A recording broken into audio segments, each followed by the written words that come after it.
नमस्कार, मैं रवीश कुमार। सब कुछ खत्म हो चुका है, कहीं इंसाफ नहीं मिल रहा और इंसाफ दरवाजे के पीछे रो रहा है।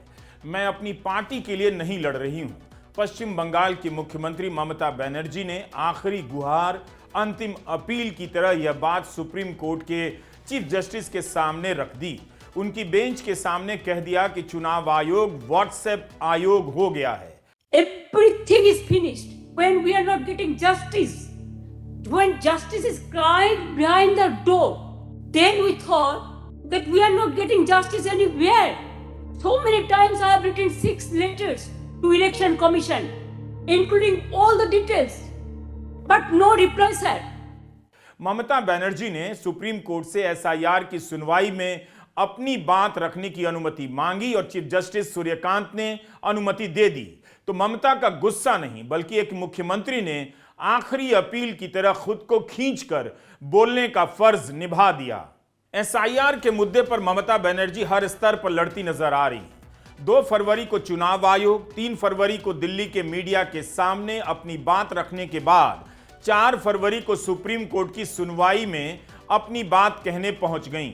एसआईआर मुद्दा नहीं है, यह रटने वाला गोदी मीडिया भूल जाता है कि एसआईआर के सवाल कितने जेन्युइन हैं और यह बात वह जानबूझकर भूल रहा है, जबकि उसी के कुछ अखबारों में देश भर में एसआईआर के नाम पर बिना अपील और दलील के और फॉर्म 7 के राजनीतिक इस्तेमाल से वोटर के नाम काटे जाने की खबरें भरी पड़ी।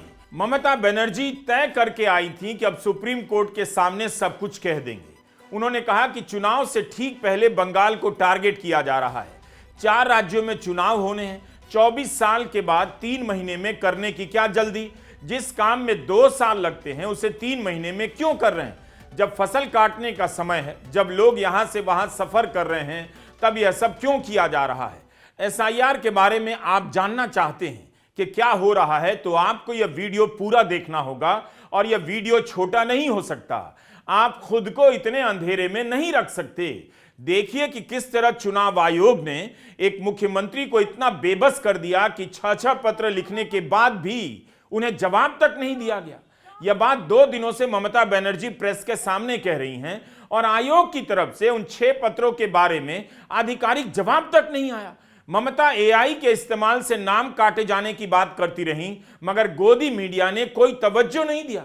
लेकिन चीफ जस्टिस सूर्यकांत ने ममता बनर्जी का इस बात के लिए शुक्रिया अदा किया कि आपने यह बताया कि उच्चारण या डायलेक्ट यानी बोली के कारण नामों में आने वाले बदलावों को एआई ठीक से रजिस्टर नहीं कर रहा है। अगर यह हो रहा है तो इसका उपाय निकालना ही होगा। आयोग इस जिम्मेदारी से भागेगा नहीं। इस तरह की गलती के कारण वैध वोटर बाहर नहीं होने चाहिए। यहां पर आयोग के वकील डीएस नायडू कहते हैं, हमें इन दलीलों की जानकारी नहीं है, हम 1 हफ्ते में इस पर आदेश लेकर पेश होंगे। जवाब में चीफ जस्टिस ने कहा कि 1 हफ्ता बहुत लेट हो जाएगा। इस पूरी प्रक्रिया की एक टाइमलाइन है। हमने 10 दिन का विस्तार दिया था, 4 दिन ही बाकी हैं। उसके बाद सिर्फ 11 दिन का समय है। हम आपको 1 हफ्ते की लग्जरी नहीं दे सकते।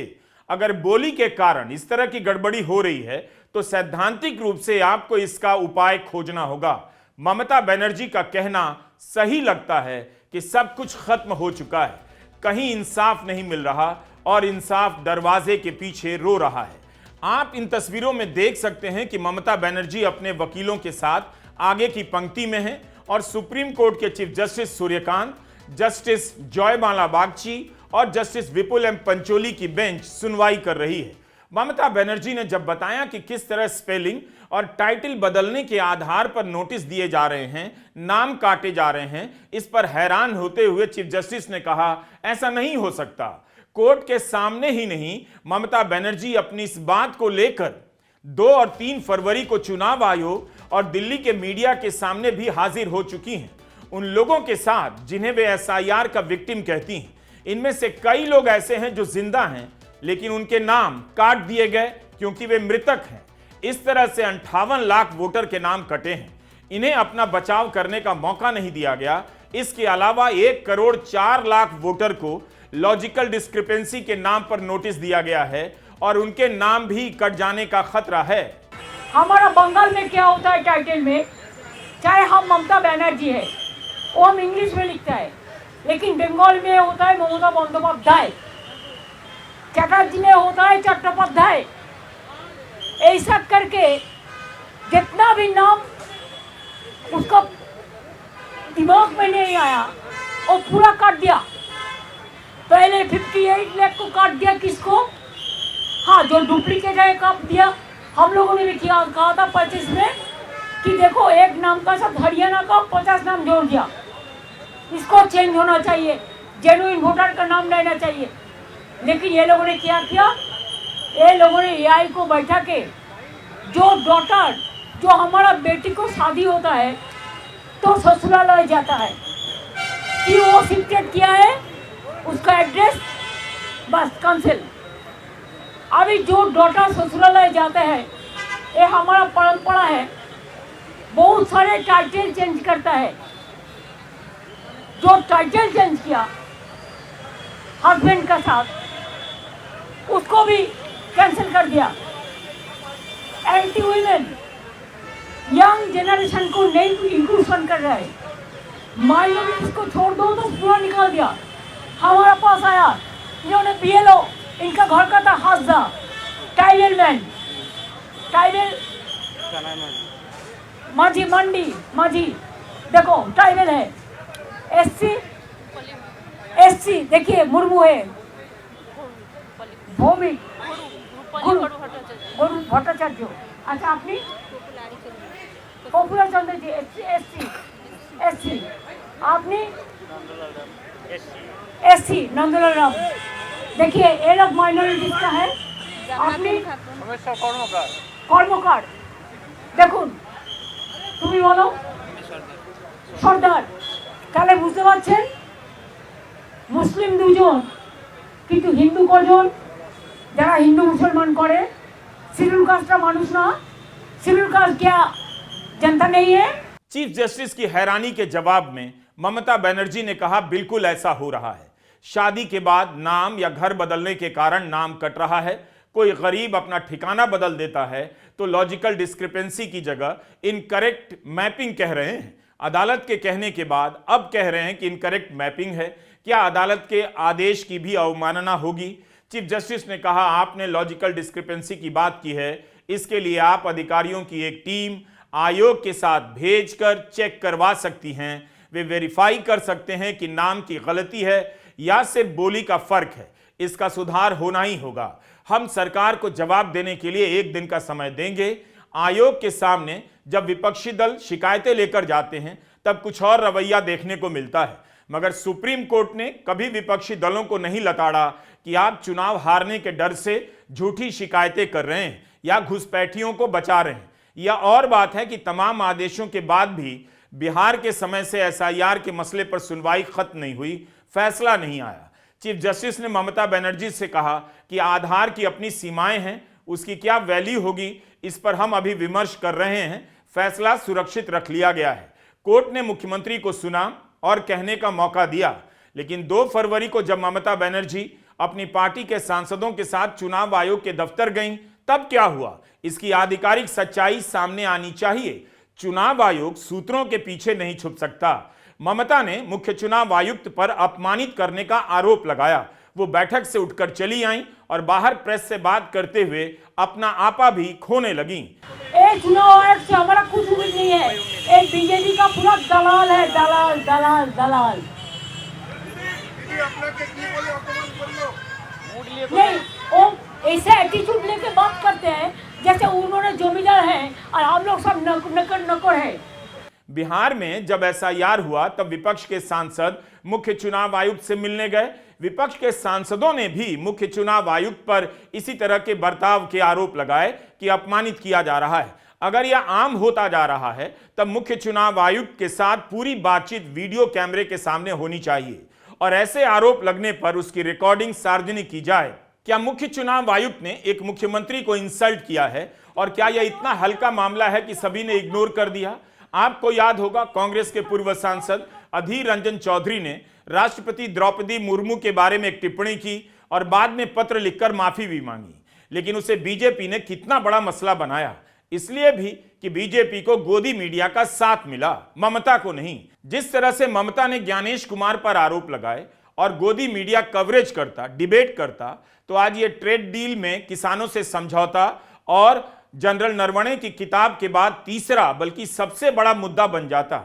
जिस देश में सेनाध्यक्ष की किताब नहीं छप पा रही है, वो पब्लिक में आकर खुद को डिफेंड नहीं कर पा रहे हैं कि किताब में जो लिखा है वो जानकारी सही है, उस देश में एक मुख्यमंत्री को चुनाव आयोग के सामने लाचार देखकर वही खुश हो सकता है जो इस बात से खुश होता होगा कि भारत का लोकतंत्र खत्म ही हो जाए। Whatever we asked, he never replied. He was threatening us. And I asked that why you didn't allow the press media inside? When BJP met our election commission, then you allowed the press media. Only your decorated media is here. Whatever you will give the decoration, that only you will mislead the people. But if you had the guards, you should have allowed the other media. They behave very rudely. Last time also Abhishek and other people met, they raised their fingers. Yesterday started shouting. I said, don't shout. We are not your bonded labor or the servant. You are here today, but tomorrow you may not be. So started like this arguments. We expected humbleness. We are very humbled. Even we took for them the flowers, the sweets also. And we convey our regards to them also. And after that, what they behave with us, we boycotted them. दीदी मनोरंजन Bharti from, आप इसको politically आप कैसे लड़ेंगे चुनाव में, क्योंकि अब तो चुनाव को फेस करना है, तो क्या रणनीति रहेगी? देखिए, चुनाव में जनता चुनते हैं कौन सरकार बनेंगे, लेकिन ये इलेक्शन कमीशन को देखे गवर्नमेंट ऑफ इंडिया क्या कर रहा है, बीजेपी ये पहले से ही वोटर को नाम डिलीट कर देते हैं, जैसे forcefully they can win the election. चुनाव आयोग सूत्रों से क्यों कह रहा है कि ममता बनर्जी ने मीटिंग में खराब व्यवहार किया, मेज पर थंपिंग की? ममता बनर्जी ने जो आरोप प्रेस के सामने लगाए उन्हीं को कोर्ट के सामने कहा, और उन्हें इसकी गंभीरता का एहसास होगा तब फिर चुनाव आयोग ने उनके लिखे पत्रों का जवाब क्यों नहीं दिया? माइक्रो ऑब्जर्वर का मामला कम सीरियस नहीं, निर्वाचन अधिकारियों के अधिकारों को बाईपास करने का आरोप लग रहा है। हम इन सभी की बात इस वीडियो में कर रहे हैं। 3 फरवरी को ममता बनर्जी एसआईआर से प्रभावित लोगों के साथ प्रेस कॉन्फ्रेंस में बैठ गईं। इनमें से कई लोग जिंदा हैं, कई के नाम कट गए। ममता बनर्जी ने इन लोगों से कहा, हाथ उठाकर दिखाइए किसे किसे मृतक घोषित किया गया है। কারা কারা বেঁচে আছেন যাদের নামে দেখিয়েছে ডেথ, হাতগুলো তুলুন তো। প্লিজ রেজ ইউর হ্যান্ড এবং কাগজগুলো দেখান যাদের কাছে আছে, তুলুন বা তুলুন। See they are alive, but as for election commission deleted list, they are death, they died. क्या मीडिया ने आपको खुद से यह बताने का प्रयास किया? नहीं। जनता को अंधेरे में रखा जाएगा, फिर चुनाव के नतीजे के बाद कहा जाएगा एसआईआर कोई मुद्दा नहीं था, जबकि जमीन पर कई राज्यों में लोग परेशान हैं। मीडिया या तो छापता नहीं या सामान्य तरीके से छापकर एसआईआर की खबरों को किनारे लगा देता है। ममता बनर्जी ने विस्तार से प्रेस को बताया कि ऐसे लाखों मतदाताओं को वे दिल्ली ला सकती हैं जिनके नाम एआई के इस्तेमाल से डिलीट किए जा रहे हैं। करीब सवा घंटे तक ममता बनर्जी 3 फरवरी को मीडिया के सामने बैठी रहीं, एक एक सवाल का जवाब देती रहीं। इस तरह की प्रेस कॉन्फ्रेंस भारत के प्रधानमंत्री नरेंद्र मोदी 12 साल में एक भी नहीं कर पाए हैं। ममता बनर्जी ने अपने ही विधानसभा क्षेत्र का उदाहरण दिया और कहा कि जिन सीटों पर तृणमूल कांग्रेस जीतती रही है वहां पर 40 से 70 हजार वोटर के नाम काटे गए। जिन सीटों पर बीजेपी जीतती रही है वहां 3 से 11 हजार ही नाम कटे। क्या आयोग इन आरोपों का जवाब नहीं दे सकता था? मध्य प्रदेश और गुजरात से भी वोटर लिस्ट से नाम काटे जाने की खबरें आ रही हैं। फॉर्म 7 का सियासी इस्तेमाल किया जा रहा है, फिर भी कुछ ऐसा होता नहीं दिख रहा जिससे भरोसा पैदा हो। उत्तर प्रदेश में एसआईआर को लेकर जब हमने वीडियो बनाया तब भी इस तरह की बातें स्थानीय मीडिया में रिपोर्ट हो रही थीं। फर्क सिर्फ यही है कि ममता बनर्जी बोल रही हैं, योगी आदित्यनाथ नहीं बोल रहे हैं। हमारे उस वीडियो का हिस्सा आप यहां देखिए। अमर उजाला में छपी कुछ खबरों का कोलाज भी देखते जाइए, पता चलेगा क्या छप रहा है, कैसे छप रहा है। सहारनपुर में 7 विधानसभाएं हैं, इनमें से एक है नगर विधानसभा की सीट। इस पर 1,16,000 लोगों के नाम कट गए। एक विधानसभा में 1.25 लाख से अधिक नाम कैसे कट सकते हैं? सहारनपुर की देवबंद विधानसभा सीट पर 50,839 मतदाता लिस्ट से हट चुके हैं। नकुड़ विधानसभा में करीब 44,000 मतदाता ड्राफ्ट लिस्ट से हटा दिए गए हैं। कायदे से इन सब विधानसभाओं में दोबारा एसआईआर होना चाहिए। सीरियस। इसके अनुसार जिन सीटों पर 2022 में कम वोट डाले गए और वहां बीजेपी जीती है, उन सीटों पर वोट ज्यादा कटे हैं। नॉक जरा दिमाग लगाइए, क्या मतलब हो सकता है और ऐसा कैसे हो सकता है? If I give you one example in my constituency, Bhawanipur, see how they are working. 40,000, my vote may be 2,21,000 like this. Approximately, I am telling you. First, they deleted 40,000 unilaterally. And after that, in the name of logistical mismatch or mismap, in every constituency, Trinamool Congress, not BJP. If BJP constituency 2,000, 3,000, 11,000, our constituency 70,000, 1 lakh voters are being deleted. And it's supposed to be deleted because it is in process. Either mismatch or mismap, or already 58 lakhs deleted. 18 जनवरी को चुनाव आयोग ने supreme court में हलफनामा दायर किया कि पश्चिम बंगाल में ऑटोमेटिक सिस्टम द्वारा नोटिस भेजने में एआई का इस्तेमाल नहीं हो रहा है। ईआरओ की निगरानी में उनकी जांच परख के बाद ही नोटिस भेजे जा रहे हैं। लेकिन रिपोर्टर्स कलेक्टिव की आयुषी कार ने अपनी रिपोर्ट में बताया है कि चुनाव आयोग ने सुप्रीम कोर्ट को भ्रामक जानकारी दी है। पश्चिम बंगाल में हो रहे एसआईआर में लॉजिकल गड़बड़ी के मामलों में ऑन मास यानी व्यापक रूप से केंद्रीय स्तर के बिना टेस्ट किए गए एल्गोरिदम्स द्वारा ऑटोमेटिक सिस्टम से नोटिस भेजे जा रहे हैं। ईआरओ की निगरानी में नोटिस नहीं जा पा रहे हैं, मुमकिन ही नहीं है, क्योंकि उन्हें एक ही दिन में कई हजार नोटिस पर साइन करने होते हैं। इसलिए ईआरओ के पास ऑटोमेटिक सिस्टम से नोटिस भेजने के अलावा कोई चारा नहीं। तो सवाल है, आखिर आयोग इतनी जल्दी में क्यों है? क्यों ईआरओ को एक ही दिन में हजारों नोटिस चेक करने के लिए कहा जा रहा है? क्या इस काम को समय लेकर पूरी पारदर्शिता और संयम से नहीं किया जाना चाहिए? इलेक्शन कमीशन आप लोगों को यही कहेगा कि micro observers are only being appointed to observe.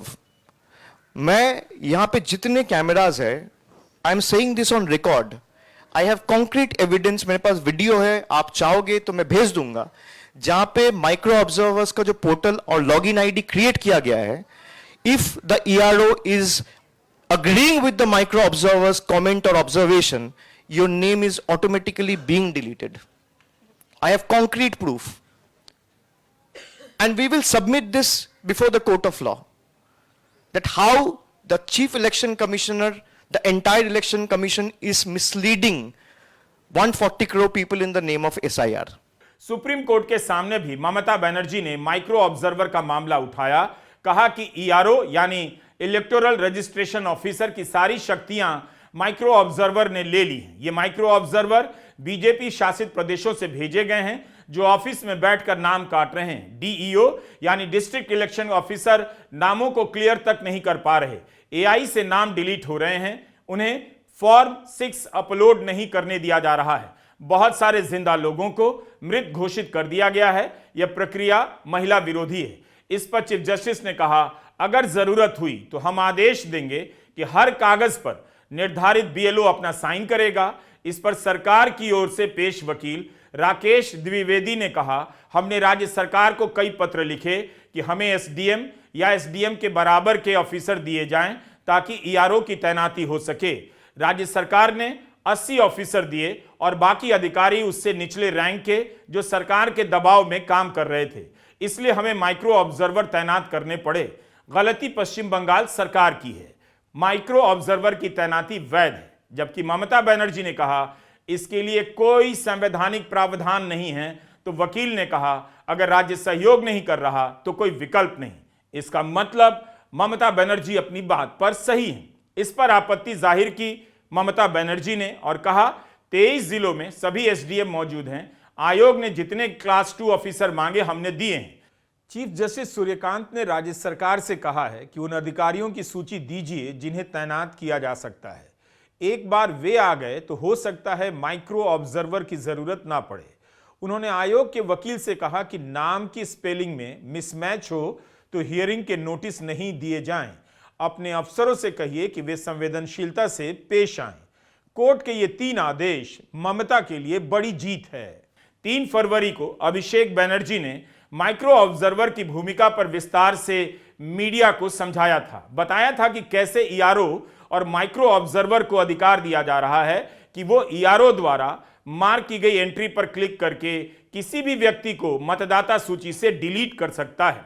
SIR का जो नोटिफिकेशन है 27 तारीख का, उसमें .5A, .5B है, जहां पे साफ लिखा गया है the ERO are the final authority, they are quasi judicial authorities. अब ईआरओ को सुपरसीड करने के लिए माइक्रो ऑब्जर्वर्स को बिठा के इनके बैकएंड से लॉगिन खुलवाया गया है कि मुझे जो चीज मन करेगा मैं केस को डिसमिस कर दूंगा, डिलीट कर दूंगा, किसी को पता नहीं चलेगा। आप अगर थोड़ा बहुत, जो पत्रकार यहां बैठे हैं, थोड़ा बहुत इन्वेस्टिगेटिव जर्नलिज्म में जाएंगे तो देखेंगे ईसीआई नेट वाले जो वेबसाइट है उसमें 2 अलग कॉलम डाल दिया गया है। एक है माइक्रो ऑब्जर्वर्स ऑब्जर्वेशन, एक है रोल ऑब्जर्वर्स ऑब्जर्वेशन। अब जैसे ही वो ऑब्जर्वेशन दे रहा है, अगर वो अग्री नहीं कर रहा है ईआरओ के साथ, तो फिर दूसरा एक पेज में ईआरओ के पास लॉगिन जा रहा है, वहां पे 2 ऑप्शन आ रहे हैं, I agree with the micro observer, I don't agree with the micro observer. जब वो I don't agree with the micro observer दबा रहा है तो रिमार्क्स का एक सेक्शन आ रहा है, वहां पे रिमार्क्स डाल रहा है and the case is closed. Now if he mistakenly clicks into the tab which says I agree with the micro observer, your names are automatically getting deleted, which is completely detrimental to the essence of the very exercise that is being conducted on the ground. तो बंगाल में जिस तरीके से आप SIR किए हैं, बंगाल में आपने लॉजिकल डिस्क्रिपेंसीज के केस, हम जब आए 31 तारीख को दिसंबर के महीने में, वो साफ बोले कि हम नहीं करेंगे। भाई कोर्ट ने तो हमने जो कहा उस पर मोहर लगाया, ये तो कोर्ट का आदेश से ही लॉजिकल डिस्क्रिपेंसी के केसेस हुए। लेकिन कोर्ट ने ये साफ कहा था जो लॉजिकल डिस्क्रिपेंसीज के केसेस है ये आप अलग से पब्लिश करोगे। ना इलेक्शन कमीशन दोनों को मर्ज कर दिया ताकि भाई बीएलओ को और दिक्कत आए, ईआरओस को और दिक्कत आए, डीईओस को और दिक्कत आए, जो भी इलेक्टोरल प्रोसेस में इन्वॉल्व है उनके ऊपर प्रेशर बढ़े, उनके ऊपर स्ट्रेस बढ़े। यूपी में 6 जनवरी को एसआईआर का पहला ड्राफ्ट जारी हुआ। 2,89,00,000 लोगों के नाम कट गए। किसी ने नहीं कहा यूपी में घुसपैठिया आ गया, बांग्लादेश से घुसपैठिया आ गए, या बिहार में भी सूत्रों के हवाले से घुसपैठिए का भूत खड़ा किया जा रहा था, लेकिन मिला कुछ नहीं। बंगाल में यह मुद्दा बड़ा किया जा रहा है। ममता बनर्जी पूछ रही हैं कि कितने घुसपैठिए मिले हैं, जितने नाम कटे हैं उनमें से कितने रोहिंग्या मिले हैं। वो कह रही हैं कि सीमाओं की सुरक्षा केंद्र सरकार के हाथ में है। दिस गवर्नमेंट सेज घुसपैठिया, अगर घुसपैठिया बंगाल में है तो आप लोगों ने क्या किया? बॉर्डर किसका हाथ में है? बीएसएफ। कोल किसका हाथ में है? सीआईएसएफ। एविएशन किसका हाथ में है? Customs and aviation ministry. Rail किसका हाथ में है? रेलवे। हमारे हाथ में तो कुछ नहीं है। पहले तो ये लोग बाहर से जो आते थे उसका डेटा शेयर करते थे, लेकिन 10 साल से बंद कर दिया। मैंने बहुत दफे रेस किया था, जब अगर बाहर से कोई खतरनाक आदमी आ जाएगा तो हम कैसे उसको ढूंढेंगे? आप तो लेके चला आता है, हमको कोई डेटा शेयर नहीं करता है। No reply. वोटर लिस्ट लगता है नया हथियार बनने लगा है। एसआईआर से जुड़े कई गंभीर सवालों के जवाब आश्वस्त नहीं करते हैं और मिलते भी नहीं। बस मीडिया एक ही रट लगाता है, एसआईआर मुद्दा नहीं। कभी कहता है विपक्ष मुद्दा नहीं बना रहा, लेकिन ममता बनर्जी ने इसे लेकर मुद्दा बनाने में क्या कोई भी कमी की? अगर वे दिल्ली तक आकर 2-2 दिनों तक प्रेस से बात कर रही हैं, सुप्रीम कोर्ट में अपनी बात रख रही हैं, इससे ज्यादा वे क्या कर सकती हैं? Now we are knocking every door. if we don't get the justice, media also a big pillar. That's why we came to meet you along with our symbolic victims, so that you should see in your own eyes. Bengal media knows everything, but Delhi people you may not be knowing because of narrative and negative things. Now media became second, and their social media, through social media, the narrative, the negative publicity is going on always. Sometimes they are showing Jharkhand's picture in the name of Bengal, Bangladesh picture in the name of Bengal, UP picture in the name of Bengal. That is totally fake and fake. So in the name of SIR, the bogus thing is going on. ऐसा लगता है कि चुनाव में अब मतदान से पहले ही वोटर लिस्ट के बहाने कोई बड़ा खेल होने जा रहा है। एक राज्य की मुख्यमंत्री कह रही हैं, एसआईआर के दौरान पश्चिम बंगाल में 150 बीएलओ की मौत हुई, काम के दबाव को कारण बताया जा रहा है। बीएलओ को व्हाट्सएप से जानकारी दी जाती है, जिससे जमीन पर अफरा तफरी का माहौल रहता है। 150 कोई छोटी संख्या नहीं। अगर एसआईआर से जुड़े 150 लोगों की मौत हुई है, तब तो चुनाव आयोग को ही इस पर ममता बनर्जी से ज्यादा संवेदनशील होना चाहिए था। WhatsApp election commission writing, no, it is only WhatsApp message.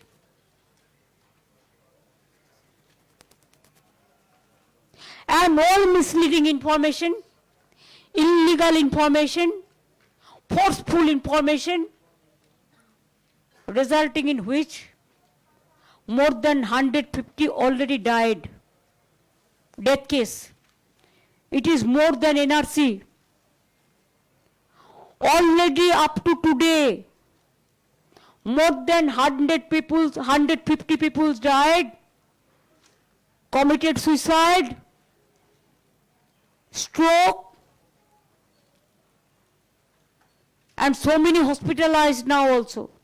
SIR की प्रक्रिया को लेकर जरा आप मध्य प्रदेश, राजस्थान, गुजरात, उत्तर प्रदेश से आने वाली खबरों को उठाकर देखिए। आपको लगेगा भले उनके मुख्यमंत्री हल्ला हंगामा नहीं कर रहे, चुनाव आयोग से नहीं मिल रहे, लेकिन उन सभी के बदले मुख्यमंत्री ममता बनर्जी आवाज उठा रही। यह सवाल भी याद रखना चाहिए कि एसआईआर असम में नहीं हो रहा है। अगर यह राजनीति नहीं तो क्या है? मुख्यमंत्री ममता बनर्जी की प्रेस कॉन्फ्रेंस को सुनकर यही लगा कि उनकी सुनवाई चारों तरफ बंद हो चुकी है। वो बार बार कहती रहीं, कहां जाकर कहें, किससे बोलें, कोई सुनता नहीं। एक मुख्यमंत्री की आज ये हालत कर दी गई, लेकिन याद रखना चाहिए इसके जरिए संदेश जनता को दिया जा रहा है कि उसकी भी ऐसी हालत कर दी जाएगी, बल्कि ऐसी ही हालत की जा चुकी है। सूत्रों के हवाले और गोदी मीडिया के सहारे इस देश का जो नुकसान किया जा रहा है वह अकेले ममता बनर्जी का नहीं है। उम्मीद है आप अपना भला बेहतर समझते हैं। नमस्कार, मैं रवीश कुमार।